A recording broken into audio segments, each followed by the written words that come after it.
நமோ நாராயணாய நமக. சர்வக சர்வ வித்மானோர் விஸ்வக்ஷேனோ ஜனார்த்தனக வேதோ வேத விதவ்யங்கோ வேதாங்கோ வேத வித்கவியே. நான் பாலகோபால பக்தி லதா பேசுகிறேன். அனைவரும் சப்ஸ்கிரைப் பண்ணுமாறு வேண்டிக் கொள்கிறேன். யாருக்காக?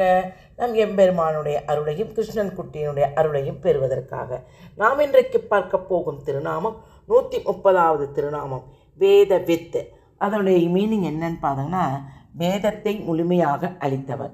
சொல்லும் முறை வேத விதே நமக, வேத விதே நமக. இந்த வேத விதே நமகத்தினுடைய நம் எம்பெருமானுடைய கதைகளையும் அதனுடைய பெருமைகளை பற்றி பார்ப்போமா? வாருங்கள், கடைசி வரை பாருங்கள். அதாவது இது என்னன்னு பார்த்தீங்கன்னா, ஆயர்பாடியில் கண்ணன் ஒரு வீட்டில் வெண்ணெயை திருட சென்றான். அப்போது அங்கிருந்த வெண்ணெய் பானைக்கு அருகே ஒரு மணி இருந்தது. அந்த மணியை பார்த்து கண்ணன், மணியே, நீ இப்போது மணி எடுத்து யோசை எழுப்பினால் நான் மாட்டிக்கொள்வேன் அல்லவா, அதனால் அமைதியாக இருக்க வேண்டும், சரியா என்று கண்ணன் அடியேன் என்றது அந்த மணி. கண்ணன் வெண்ணெயை எடுத்து வாயில் போட்டு கொண்டான். உடனே மணி அடித்து விட்டது. ஏன் ஒலி எழுப்புகிறார் என மணியை பார்த்து கேட்டார் கண்ணன். நீ பிரசாதம் உண்ணும் போது ஒலி எழுப்ப வேண்டியதுதானே என் கடமை அல்லவா என்றதாம் மணி. எப்படி பாருங்க, அழகாக இருக்குல்ல, குட்டி. அதை முதலில் அடியேன், அதாவது அடிக்க மாட்டேன் என்று எனக்கு நீ வாக்களித்தாயே என்று கேட்டார் கண்ணன். கண்ணா, அடிக்க மாட்டேன் என்ற பொருளில் அடியேன் என்று சொல்லவில்லையே. உனது அடியவன் நான் என்று குறிப்பதற்காக அடியேன் என்று சொன்னேன் என்றது அந்த மணியே. பேச்சாற்றில் உன்னை அடித்து கொள்ள யாரும் இல்லை. நீ கலியுகத்தில் ஒரு ஆச்சாரியனாக அவதாரம் செய்து வேதத்துக்கு தவறான பொருள் கூறுபவர்களை உன் பேச்சாற்றலை கொண்டு வாதம் செய்து வெல்ல வேண்டும் என்றாராம் கண்ணன். பின்னாளில் ஆயர்பாடியிலிருந்து திருமலையை அடைந்த அந்த மணி அங்கு திருவேங்கடமுடையானின் பூஜைக்காக பயன்படுத்தப்பட்டு வந்தது. அந்த மணி காஞ்சிபுரத்தில் இருந்து அனந்தசூரி தோத்தாராம்பா தம்பதிகளின் குழந்தைக்கு வரம் வேண்டி திருமலைக்கு வந்திருந்தார்கள். அன்று இரவு தோத்தாரம்பா தான் திருமலையப்பனின் மணியை விழுங்குவதாக கனவு கண்டானாம். எப்படி பாருங்க, அப்போ கண்டானாம். அடுத்த நாள் காலை திருமலையப்பனின் கருவறையை அர்ச்சகர்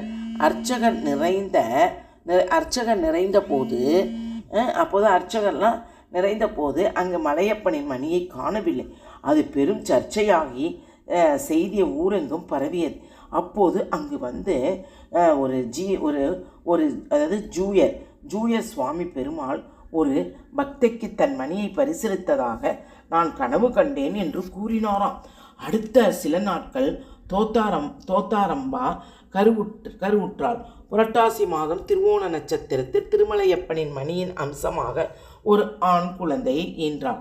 வேங்கடநாதன் என அக்குழந்தைக்கு பெயர் பெற்றார். வேங்கடநாதான்ட்டு ஒரு இதில் வரும் ஒரு பேர், அது அப்படின்னு ஒரு பெயர் வச்சாலாம், பெயர் சூட்டினாராம். இவ்வாறு ஆயர்பாடியில் இருந்த மணி திருமலையை அடைந்த பின் காஞ்சியில் வேங்கடநாதனாக அவதரித்தது.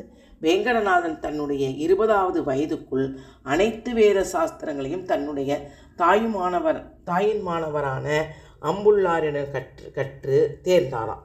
அப்போ வேதாந்த ஞானத்தின் ஒப்புயர்வற்றவராக அவர் விளங்கியபடியால் திருவரங்கநாதனே அவருக்கு ஆச்சாரியர் என்று பட்டத்தையும் வழங்கினாராம். இது போல் இப்படியே இருக்கிறப்ப இந்த வேதாந்த ஆச்சாரியர் அவர் என்னன்னா, அவர் தான் வேதாந்த தேசிகனாக என்று நாம் பிரசித்தியாக அழைக்கும் வைணவ மத குரு ஆவார். நிறைய எழுதியிருக்கார். வேதாந்த தேசிகன்னா நிறைய பாட்டு எழுதியிருக்கார். நாங்கள் படிச்சிருக்கிறோம். பாதுகா சகசிரமா, அப்புறமேட்டு இந்த அன்னைக்கு கூட படித்தனேன், நிறைய பாட்டு இருக்குது, ஞாபகம் வரல. ஆயர்பாடியில் கண்ணன் வழங்கியபடி உத்தரவின்படி வேதாந்த தேசிகன் வேத நெறியில் நாடெங்கும் பரவ செய்வதற்கு பாமர்களும் வேத பொருளை அறிவதற்கு பல முயற்சிகளை மேற்கொண்டார்களாம். வேதத்துக்கு தவறான பொருள் கூறுபவரை வாதம் செய்து வென்றாராம். அது அவர் அப்போ கிருஷ்ண பரமாத்மா அப்போ சொன்னார்ல, அதுக்கு தகுந்த மாதிரி இவரும் மறு ஜென்மத்தில் இப்படி பிறந்துட்டாராம். பிறந்தோன்னா அந்த வகையில் கிருஷ்ணர் மிச்சரர் என்றொரு பண்டிதர் தேசிங்கனை எதிர்த்து வாதம் செய்ய வந்தார். ஏன்னா கிருஷ்ண மிச்சரர் அவர் பேர். அப்போ கிருஷ்ணன் மிச்சரர் என்ற பண்டிதர் தேசிங்கனை எதிர்த்து வாதம் செய்த வந்தார். அவர் தேசிங்கனிடம், சுவாமி, நீங்கள் மட்டும் என்னை வாதத்தில் வென்றுவிட்டால் நான் என்னுடைய சித்தாந்தத்தையே விட்டுவிட்டு உங்களது சித்தாந்தத்துக்கு வந்து விடுவேன் என்றாராம் அந்த கிருஷ்ண மிச்சரர். சரி, வாதத்தை தொடங்குவோமா என்று கேட்டார் தேசிங்கன். அதாவது, சற்று பொறுங்கள் சுவாமி, நான் தோற்றால் உங்கள் சித்தாந்தத்துக்கு வருவதாக நான் பந்தயம் கட்டிவிட்டேன் ஐயா. நீங்கள் தோற்றால் என்ன செய்வீர்கள் என்று பந்தயம் கட்டவே இல்லையே என்று கேட்டாராம் கிருஷ்ணமிச்சரர். நான் தோற்க மாட்டேன், ஆனால் பந்தயம் கட்ட வேண்டிய அவசியமில்லை என்றாராம் தேசிங்கன். அது எப்படி? வாதம் தொடங்கும் முன்னே தோற்க மாட்டேன் என்று அவ்வளவு உறுதியாக சொல்கிறீர்கள் என்று கேட்டாராம் கிருஷ்ணமிச்சரர். நான் எனது சொந்த கருத்தை சொல்லி வாதம் செய்தால்தானே நான் வெல்வேனா தோற்பேனா என்ற விசாரம் ஏற்படும். கீதையில் கண்ணன் வேத விதேசாகம் என்கிறாராம். அனைத்து வேதங்களையும் ஜெயமில்லாமல் அறிந்தவன் நான் ஒருவனே என்று கூறியிருக்கிறார் கண்ணபிரான். எதில்? அந்த பகவத்கீதையில் வேத விதேசாகம் என்ற அந்த ஒரு புக்கில். அப்போ அந்த கண்ணனின் திருவுள்ளத்திலேயே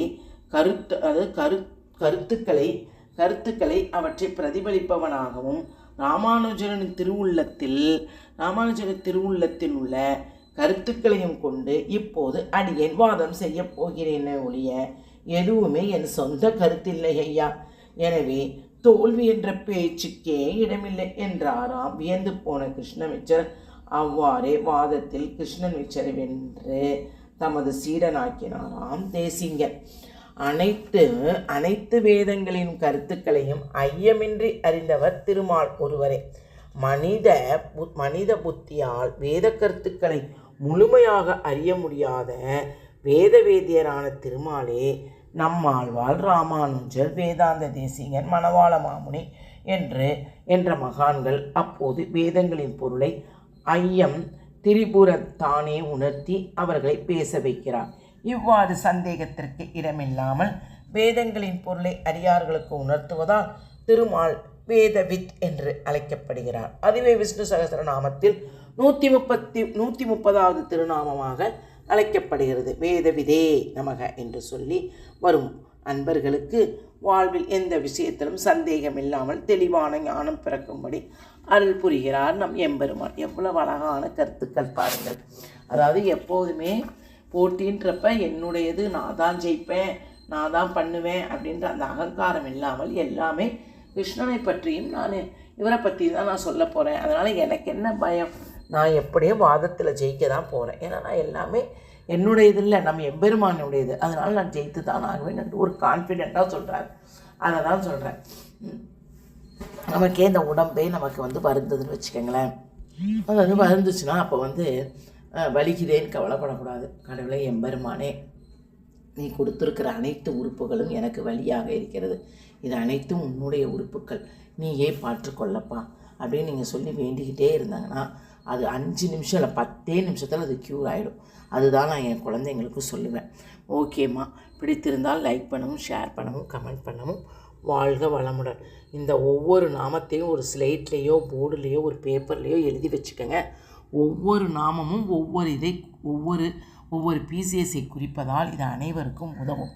என்றைக்கு எப்படி ஒரு சில மெடிசன்ஸ் நமக்கு ஒவ்வொரு மெடிசன்ஸ் ஒவ்வொரு விதமாக உதவுதுன்னு நம்ம நினைக்கிறோமோ, அதே போல் மெடிசனோடு சிறந்த பன்மடங்கு மெடிசன் நம் எம்பெருமானுடைய இந்த 1000 நாமங்கள் 1000 கதைகள். ஹரே கிருஷ்ணா.